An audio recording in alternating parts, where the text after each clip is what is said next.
मैं सुरेश अग्रवाल एडवोकेट।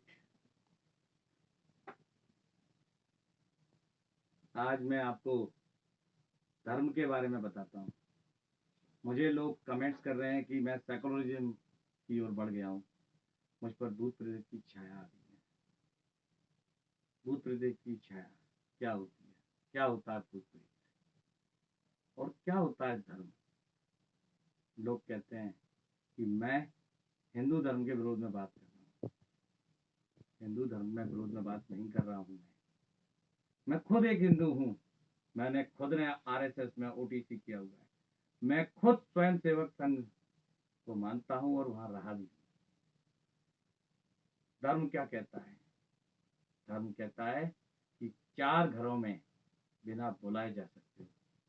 पहला घर गुरु का, दूसरा मित्र का, तीसरा माता पिता का और चौथा, बोल रहा हूं मैं, पहला गुरु का, दूसरा मित्र का, तीसरा माता पिता का और चौथा भगवान का।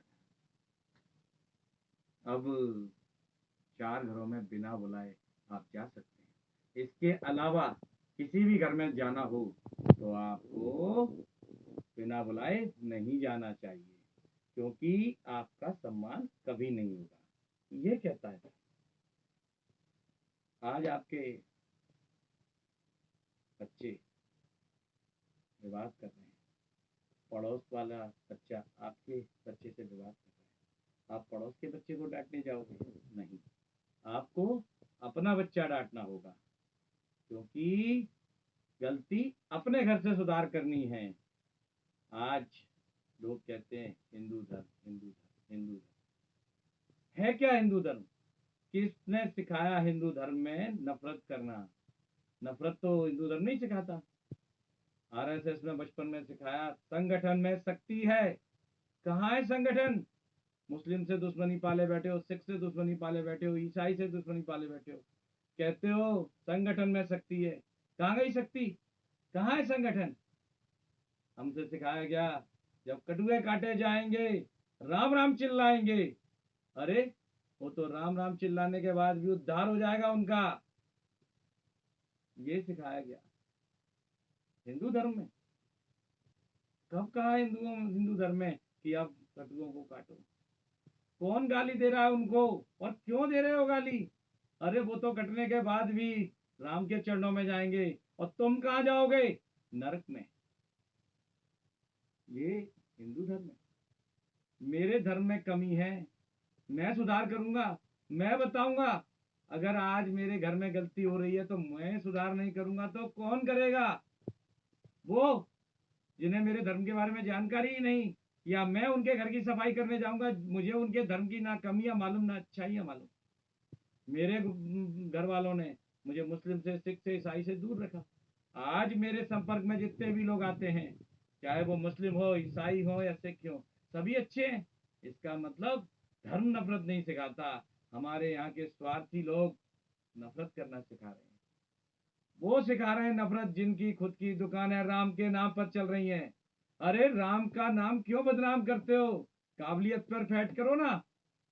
आज आप कहते हो राम राज्य आएगा। कैसे आएगा राम राज्य? तुम्हारी आधी से ज्यादा जनसंख्या तो आपस में लड़ लड़ के मर रही है। राम राज्य लाएंगे? कैसे आ जाएगा राम राज्य? राम राज्य कब आएगा? जिस दिन अमन चैन होगा देश में। और अमन चैन किस दिन होगा? जिस दिन देश का संविधान लागू होगा। संविधान की सुरक्षा करना प्राइम जिम्मेदारी किसकी है? अधिवक्ता की। और अधिवक्ता का धर्म क्या है? संविधान की सुरक्षा। हम संविधान, हर आदमी यदि अपने धर्म पर कार्य करने लगे तो देश में अमन चैन आ जाएगा। भ्रष्टाचार मुक्त भारत का सपना मैंने देखा है। अरे मेरा सपना नहीं है भैया, हम सभी का सपना है। कोई नहीं चाहता बेईमानी करना। बेईमानी करता है समाज। समाज नहीं करता, भ्रष्टाचार करता है, जिसका आज हमें पतन करना ही होगा। हमें धर्म धर्म करके अधर्मी नहीं बनना है। किसी भी धर्म में हो, हिंदू, मुस्लिम, सिख, ईसाई, प्रत्येक धर्म कहता है इंसानियत का पालन करो। इंसानियत का पालन करो। इंसानियत का पालन करो। राम के नाम पर वोट बटोरने आ गए। अरे कौन से राम के तुमने रामायण में दी गई, गीता में दी गई किस तुमने धारण किया? कौन सा अनुसरण कर रहे हो? कुछ नहीं कर रहे तुम, केवल अपनी रोटियां सेक रहे हो। तकलीफ भी केवल उसे है जिसका स्वार्थ सिद्ध नहीं हो पा रहा है, वो तुमसे राम की बात करता है। आज मैंने जरा सी बात कह दी कि हिंदू धर्म में केवल राम के नाम पर रोटियां सेकी जा रही हैं, तो मेरी जान पे आज लोग मुझे धमकी दे रहे हैं। मुझसे कहते हैं तुम निबट जाओगे, तुम मार दिए जाओगे, तुम कुछ नहीं कर पाओगे। देखो, आज मैंने काला चश्मा लगाया, इसलिए नहीं कि मुझे अच्छा लगता है काला चश्मा लगाना, बल्कि इसलिए लगाया है, इसके कई सारे कारण हैं।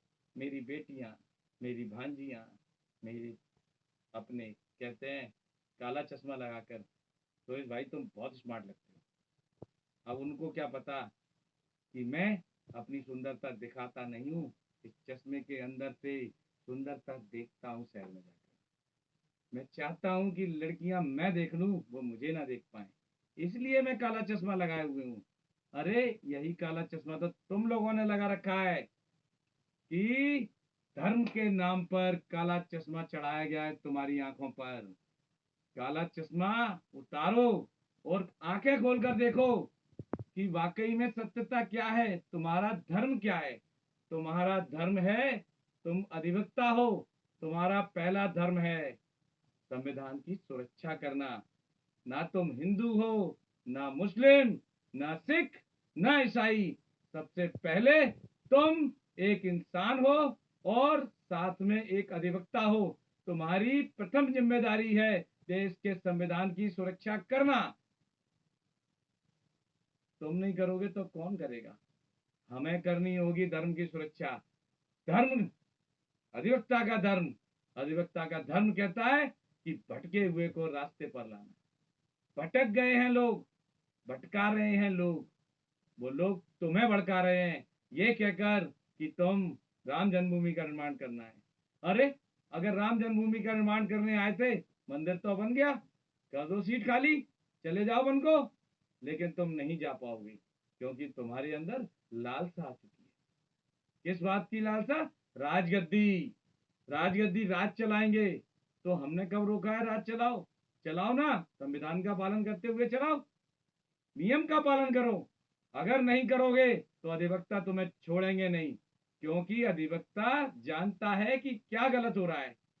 अगर तुम्हारे अंदर हिम्मत नहीं है गलत को गलत कहने की, तो किसी ने तुम्हें न्योता नहीं दिया है कि अधिवक्ता बन जाओ। अधिवक्ता बने हो तो सत्य कहने की हिम्मत रखो, सत्य सुनने की हिम्मत रखो। और अगर तुम में हिम्मत नहीं है तो कोई न्योता नहीं दिया गया तुम्हें, तुमको भगवान ने अपना रूप दिया है। घर में राम की तरह रहो और जनता में श्री कृष्ण की तरह। यदि कोई तुमसे प्यार से मिले, उसे गले लगा दो, नफरत से देख भी ले, निपटा दो उसको। याद करे कि किस वकील से पाला पड़ा है। हम अधिवक्ता हैं, हम डरपोक नहीं हैं, हम कमजोर भी नहीं हैं। लेकिन समाज का माहौल देख के लगता है। मैंने काला चश्मा लगाया इसलिए नहीं कि मुझे सुंदर दिखना है, बल्कि इसलिए कहीं मेरी आंखों में तुम लोग डर ना देखो। मैंने काला कोट पहना है, अभी कोट का समय नहीं हुआ है, इसलिए नहीं कि काला कोट पहन के मुझे अभी गर्मी नहीं लग रही। आज मैंने बैंड लगाई है, मैंने इसलिए नहीं कि मैं दिखाना चाहता हूं मैं वकील हूं, बल्कि इसलिए कि समाज का कोई भी आदमी मुझ पर हमला नहीं कर सकता। ये हमारे कवच कुंडल हैं, ये कवच कुंडल हैं। जब तक मैंने पहन रखा है किसी की औकात नहीं है मेरी तरफ निगाह भर के भी देख ले। तो किस बात का घमंड है मुझे कि मैं अधिवक्ता हूं? मैं जानता हूं कि इस देश में संविधान है, और जब तक संविधान है तब तक मैं सुरक्षित हूं। मेरा कोई कुछ नहीं बिगाड़ सकता, और जो बिगाड़ने की कोशिश करेगा उसको इस देश की न्यायालय नहीं छोड़ेगी, इस देश की जनता नहीं छोड़ेगी। बस मैं इतना कहना चाहता हूँ, अपने धर्म को पहचानो, मत बरगलाने में आओ किसी के। जाओ वहां जहां बुलाया जाए। केवल 4 घर हैं जो मैंने बताए: गुरु, माता पिता, भगवान का घर और मित्र। 5वीं जगह व्यक्तिगत रूप से ना बुलाया जाए, बिल्कुल नहीं जाना चाहिए, क्योंकि वहां पर अनादर होने की संभावना रहती है। हम न्यायालय में जाते हैं, हमारा घर है, हम कम कार्यस्थल है, हमारा काम करने जाते हैं, हम फीस लेते हैं, जनता से फीस लेते हैं, काम करते हैं, फीस लेते हैं, भाव के भूखे हैं हम, किसी की भीख नहीं चाहिए हमको, हम पैसा लेते हैं क्योंकि हमारे हलवेल नहीं चल रहे। अब घोड़ा घास से दोस्ती करेगा तो खाएगा क्या? हम केवल भाव के भूखे हैं, हम एक अच्छे मित्र हैं। अरे हमसे मित्रता कर दो, देखो ये समाज हमको नफरत से देखता है, अपने पाप छुपाने हमारे पास आता है, हम उसका पाप अपने सिर लेते हैं। अपराध वो करता है, हम कहते हैं हमने किया है। लॉर्डशिप हमारे यहाँ तो परंपरा है कि हम कहते हैं my Lord, I have committed this mistake, I have committed this offence. अरे हम समाज के सुधारक हैं, समाज की अलाय बिलाय अपने सिर पर लेते हैं। उसके लिए क्या लेते हैं हम आपसे? छोटी सी फीस, और वो भी जो दे गया उसका भी भला, जो ना दे गया उसका भी भला। हम अच्छा अधिवक्ता वही है जो गरीब की मदद करता है। अरे ताकतवर के साथ तो दुनिया चलती है, हम हैं छाती ठोक के चलते हैं जिसके साथ। तू गरीब है, हम देंगे तेरा साथ, क्योंकि हम अधिवक्ता हैं। मुझे गर्व है कि मैं एक अधिवक्ता हूँ। समाज की सफाई करनी है तो अपने घर से करनी होगी। मैं हिंदू हूँ, मैं हिंदू धर्म की कमियां बताऊंगा तभी, क्योंकि मेरा धर्म भटक चुका है, मेरे लोग भटक चुके हैं। मेरे लोग कहते हैं कि राम के नाम पर वोट दो क्योंकि हम राम राज्य लाएंगे। अरे राम राज्य तो उस दिन आएगा जब हमारे सभी भाई, सभी बहनें अमन चैन से रह रहे होंगे, हमारे देश से भ्रष्टाचार समाप्त हो गया। अंत में मैं अपनी बात खत्म करना चाहूंगा कहे अनुसार, गालिब जीवन भर आईना साफ करता रहा, धूल चेहरे पर थी, आईना साफ करता रहा। जय हिंद, जय भारत, जय संविधान।